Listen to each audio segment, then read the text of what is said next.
Aí ele vem com os 300... a gente pode fazer... desculpa. Tranquilo. Fazia aqui essa... Tá. Mas esse mapinha aqui. Que aí tudo muda a partir daqui, né? Essa é a batalha, então, dos 300, a famosa batalha. Isso. Por que ela é tão famosa? Porque houve toda uma... Novamente, né? Quando a gente fala, houve toda uma propaganda. Porque, de fato, se você parar para analisar, o que aconteceu em Termópilas foi uma coisa heróica. Foi então heróica. A gente não pode... Sim, aconteceu a batalha. Ela foi, do ponto de vista real, ela foi heróica, porque houve um sacrifício mesmo.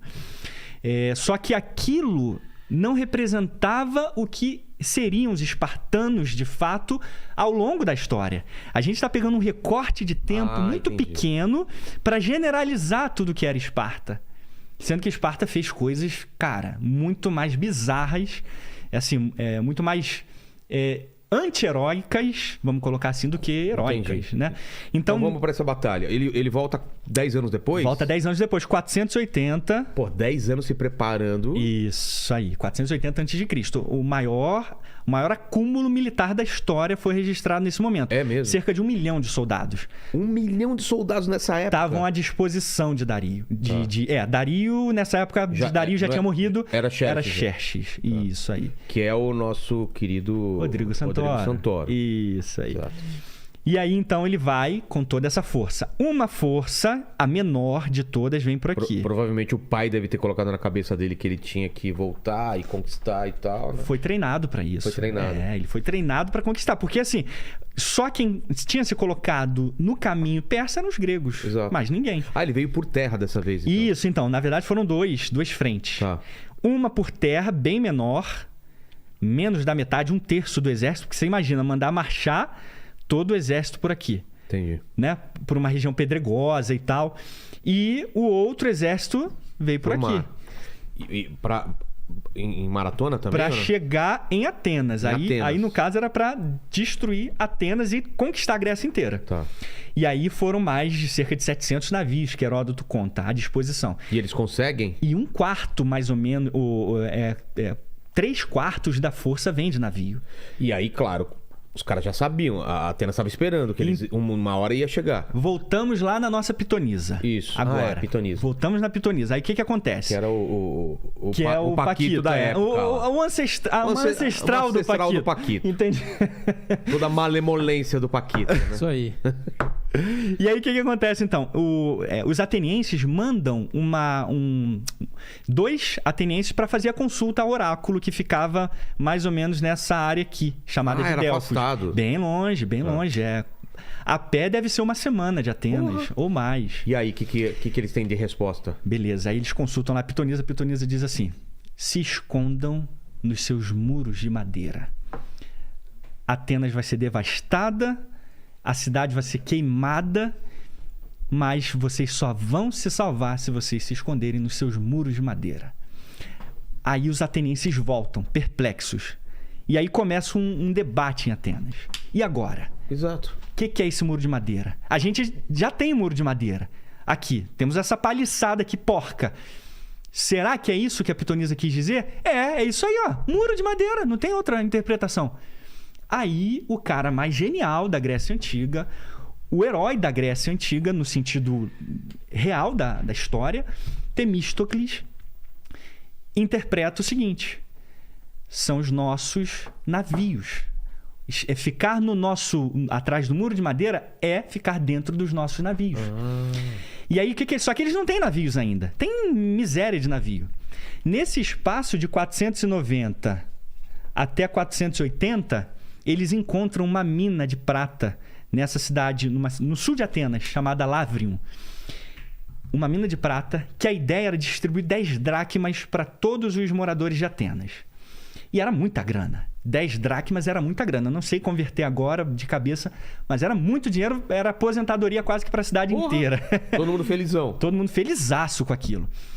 E Temístocles sabia da invasão persa, porque ele já tinha lutado aqui contra os persas. Ele estava nessa batalha. E não só aqui, quando ele veio ajudar aqui nessa insurreição que houve aqui dos gregos contra os persas, em 500 antes de Cristo, 10 anos antes de Maratona, dessa batalha de Maratona.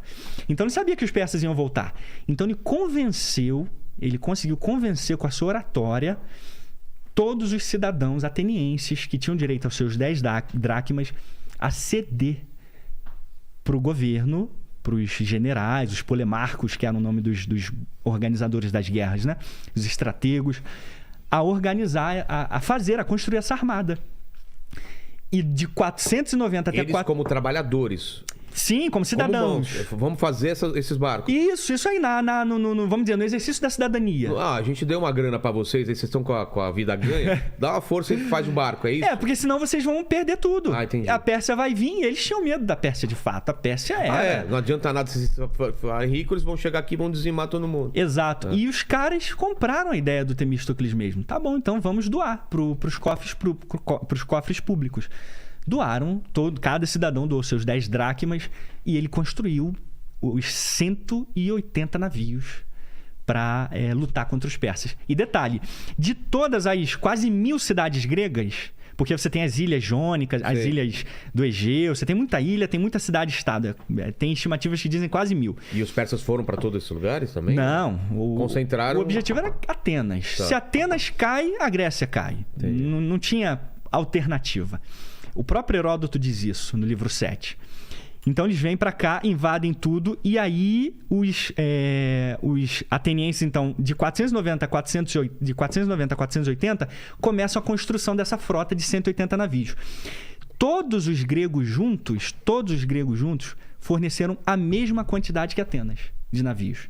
Todas as 1000 cidades-estados forneceram a mesma quantidade, só que Atenas, mais 180 navios.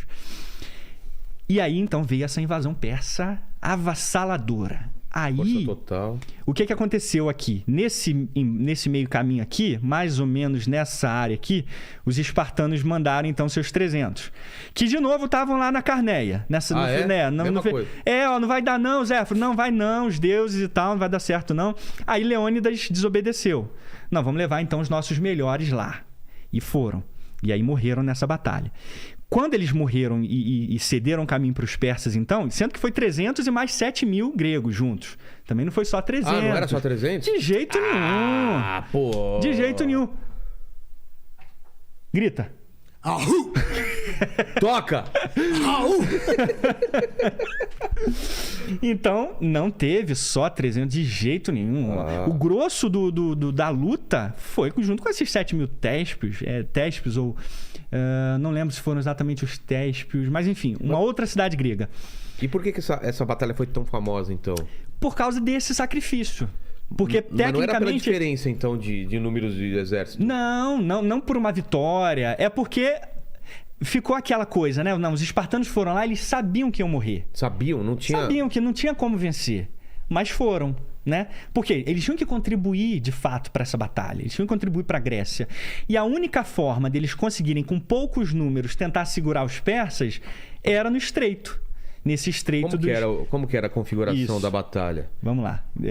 Vou fazer do ponto de vista paralelo assim, né? Tá. Então aqui a gente tem a estrada, tá, né? Aqui a gente tem a montanha que cerca a estrada. E aqui a gente tem o despenhadeiro. Tipo, então, uma caída. Era uma queda mesmo livre. Tá. Então os persas, para virem por esse caminho aqui, eles tinham... Porque aqui é tudo montanha. Eles vinham por aqui? Não, eles vinham por aqui. E aqui tinha uma montanha... Que não permitia eles cruzarem. Eles não sabiam que tinha um caminho aqui. Que tem aquela história, né? Que tinha um caminho dos camponeses, sei lá. Exatamente, que depois foi traído. Isso é real também. É real também? Também, então, é real. Um desfiladeiro aqui, não tinha pra onde ir. Era só... Aqui era o único lugar de passagem. Isso aí. Então, eles tinham que se estreitar. Todo o exército persa tinha que se estreitar. Então, os 300 e os 7.000 sabiam que aqui era o local onde eles tinham que ficar para tentar segurar os persas. O que tem pra cá? Caminho. Aí já começa a abrir. Começa a abrir. Isso, aí começa a ser uma terra mais larga. Então, de um lado montanha, de outro lado desfiladeiro. O exército aqui, os caras têm que afunilar. Não adianta vir aquela massa enorme, entendeu? Isso aí. Então, dava para segurar de alguma forma. Se a traição não tivesse acontecido, daria para segurar mais? Talvez, mas em algum momento ia cair. Eles não iam conseguir, onda após onda, segurar. E essa batalha dura quanto tempo, mais ou menos? Dura alguns dias. Porque os persas vêm em choques, né? Entendi. Eu não lembro exatamente a quantidade de dias, mas duram poucos dias. Como que acontece 3 dias. esse tipo de batalha? É tipo, vamos lá, pá. Aquela loucura, descansa. Né? Ou nunca para? Eu não faço ideia. Para? São ondas, né? São literalmente ondas. Ah, é? Porque, primeiro, eles não conseguem mandar todo um destacamento. Até poderiam, mas quando eles começam a perceber que está tendo baixas, eles têm que tentar reagrupar, ver o que está acontecendo. E fazer uma nova estratégia. Tá. Isso aí. Então, nesse caso, foram ondas. Algumas ondas, eles mataram cerca de... As estimativas dizem que foi cerca de 30 mil persas nessa batalha, né? Quando fala que os espartanos enfrentaram 1 milhão... Pô, cara... Mano... Que isso? Não dá. Né? Você vê, acho que na Wikipédia ou em algumas áreas aí dizem que os espartanos lutaram contra 1 milhão. Não, cara. O exército persa era 1 milhão. Mas aqui não tinha 1 milhão. A maior parte do exército estava aqui. Tava nos barcos. Tava nos barcos. Você estima que quanto então era quanto contra quanto? 3/4 do exército estavam nos navios. Sabe? Não, então, mas aqui nessa batalha eram quantos persas contra quantos gregos? Tava na faixa aí de 5... 5-1? 5-1, 6-1. É? As fontes mudam muito, sabe? Tá. As fontes são, por exemplo, Heródoto já coloca uma estimativa de 300 mil quase nessa batalha, que estavam à disposição de Dario. Só que 300 mil é muito. Praticamente nenhum historiador concorda com essa ideia por causa do destacamento que ele manda para os barcos. Então a gente supõe que sejam uns 70 mil, 80 mil contra os 7.300, né? E Leônidas, gregos. Quem foi Leônidas? Foi um rei espartano. Ele foi para lá para lutar. Foi para lá para lutar. Porque Esparta tinha um regime político diferente da Grécia, que eram 2 reis. Ah, é? Esparta tinha 2 reis. Então Leônidas era um dos reis. E aí depois, então, quando Leônidas morreu, tinha um outro rei. Lá, em Esparta, que poderia cuidar, então, e providenciar um segundo rei, que geralmente era o filho do rei anterior, Entendi. né? Nessa ideia. Então, quando eles morrem eles morrem aqui e os persas vêm para cá. E eles literalmente destroem Atenas completamente. Por quê? Temístocles já tinha compreendido que a cidade tinha que ser evacuada, porque não conseguiria resistir a esse ataque. E se Atenas caísse, os cidadãos caíssem, a Grécia caía, não tinha mais resistência. Entendi. Então o que eles fizeram? Entraram nos navios. Todos os 180 foram desembarcando os cidadãos atenienses para onde? Para uma ilha chamada de Salamina, que é onde acontece essa batalha, nesse estreito, porque é um estreito entre a Grécia continental, tipo aqui, ó, tá vendo? Tá. Esse estreitinho aqui.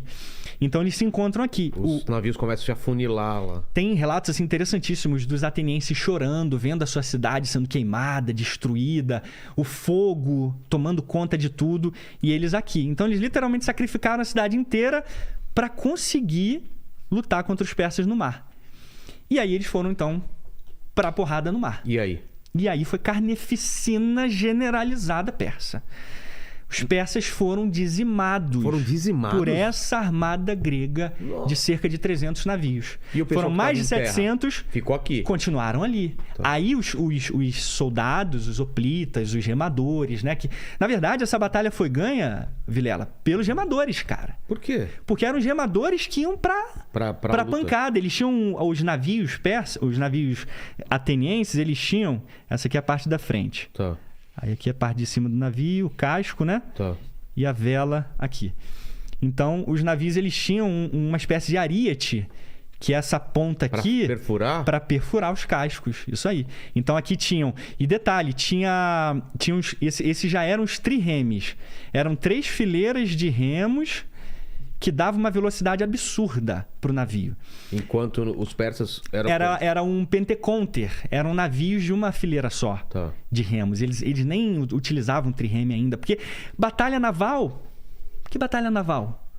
Não tem essa. Era mais de transporte. Isso aí. De repente, os caras encontram e inventam, né, essa tecnologia que, pelos historiadores, é considerado o primeiro torpedo da história. É, né? Porque ele literalmente batia e furava. Não acontecia de quebrar o navio no meio, essa coisa toda que a gente vê até em videogame e tal.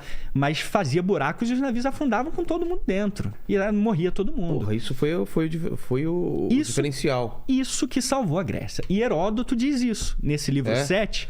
ele diz claramente: não é um exagero dizer que os atenienses foram os verdadeiros salvadores da Grécia. Por quê? Eles literalmente abriram mão da sua riqueza para investir nos navios, abandonaram a cidade para permanecerem vivos e conseguir lutar no mar e acabar com os persas. Então, esse navio aqui, claro, os outros gregos contribuíram também, mas foi esse grosso ateniense que sozinho forneceu a metade de todos os gregos, e o Temístocles, que foi esse general ateniense brilhante que colocou os caras contra eles.